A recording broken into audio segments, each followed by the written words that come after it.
Assalamu alaikum. This is Mrs. Khan from MM Model School, and today I'm going to continue with the explanation of the chapter Measurements, chapter 1, for the students of class 7A and 7B of your subjects physics. Now I move on to density. I have taught you what is mass, what is weight, everything we have done, and I have told you that the spring balance, it works on the principle of elongation of the spring. When the objects are hung over here, the springs automatically come down and give the measurement over here. The reading is here. Now we move on to density. An object has mass and it occupies space.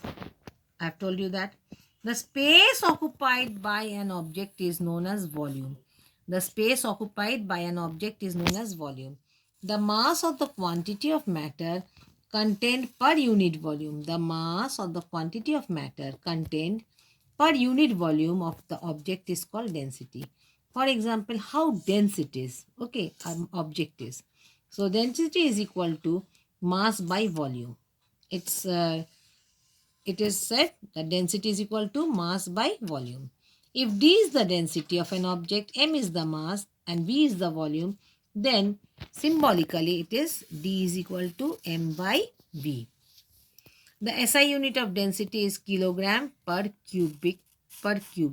That is kg per m to the power of 3. Also, if the quantity of an object is expressed in grams, अगर grams में हुआ तो उसका cubic centimetre में हुआ तो क्या हो जाएगा, ग्राम पर सेंटीमीटर क्यूब और g slash centimetre to the power of 3.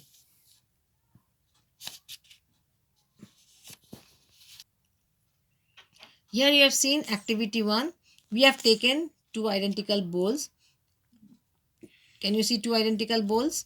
One is filled with rice, the other is filled with wheat grains.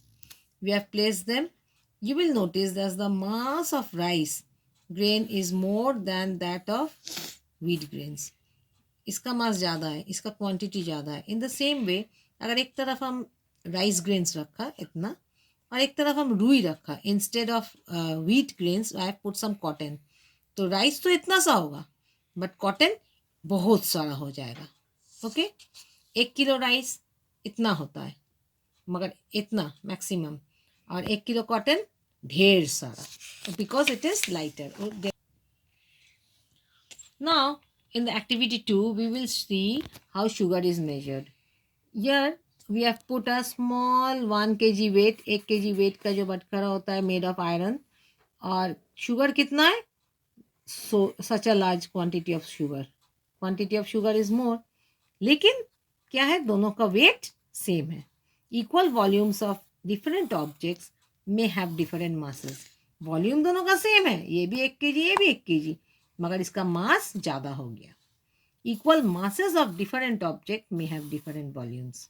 अगर इक्वल मास लेंगे, इक्वल मास लिया, इसमें भी 1 किलो शुगर रखा और इसमें 1 किलो चावल रखा, तो मास दोनों का सेम है, वॉल्यूम्स दोनों मास दोनों का सेम है, लेकिन वॉल्यूम दोनों का डिफरेंट हो जाता है. So we can say that different objects have different densities. Here the densities are given. Next, I go on to the numericals. I feel I will do the numericals later on in the last video. I move on to density of solids. The mass of solid object is determined by weighing it with the help of spring balance. Mass हम कैसे निकाला है, उसको हम wait किया, किसमें वजन किया, स्प्रिंग बैलेंस में. ओके, स्प्रिंग बैलेंस में हम नहीं तो बीम बैलेंस में हम उसका मास को देख लिया. किसमें, बीम बैलेंस में मास को देख लिया.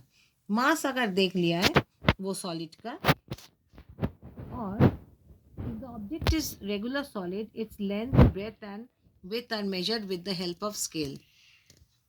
Volume of cuboid, volume of cube निकालते हैं side into side into side, side into side into side. ये है मेरा वॉल्यूम निकालने का तरीका.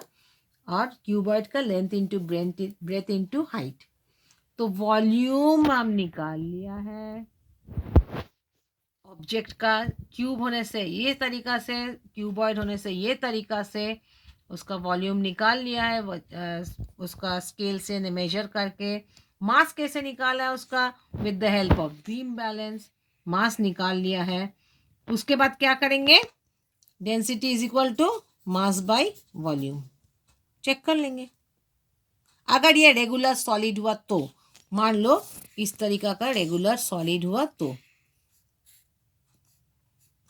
रेगुलर सॉलिड है ये। मगर अगर ये इरेगुलर सॉलिड हुआ, ऐसे कुछ पत्थर हुआ, तो ये इरेगुलर सॉलिड है, से स्टोन। क्या करेंगे? Take the measuring cylinder and fill it with water. Measuring cylinder लिया and I have filled it with water, पूरा नहीं, half I have filled it with water. Then with the help of a string I put down this stone inside the water. तो पहले क्या था? 60। अब जब stone को डुबाया तो क्या हो गया? 80। पहले था 60, अब स्टोन को डुबाने के बाद इट बिकम्स 80। तो वॉल्यूम क्या हो गया? 80 minus 60 that is equal to 20। इसको इनिशियल वॉल्यूम बोलते हैं। इसको क्या बोलते हैं? V1 को इनिशियल वॉल्यूम और V2 को final volume.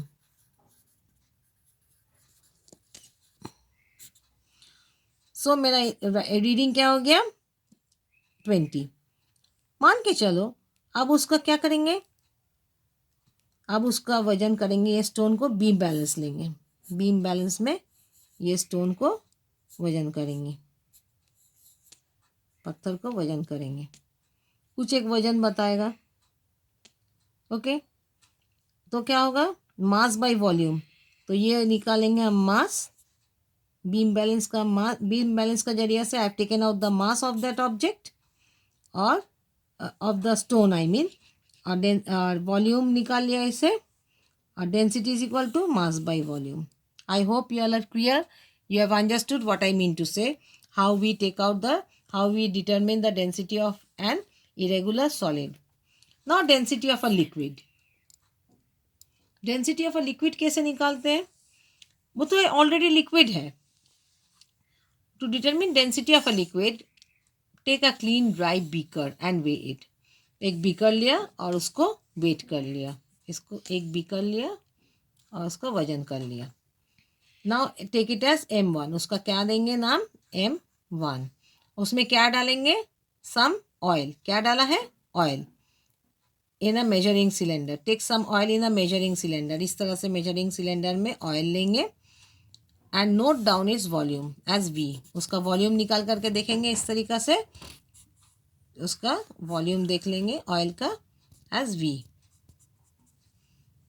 Pour the oil in the beaker. ये जो ऑयल था उसको बीकर में डाल देंगे and weigh the beaker with the oil. Mass of empty beaker M1, mass of the beaker with oil M2, mass of the oil क्या हो जाएगा? M2 minus M1। Volume of the oil V, तो density of the oil M2 minus M1 by volume. Thank you for listening.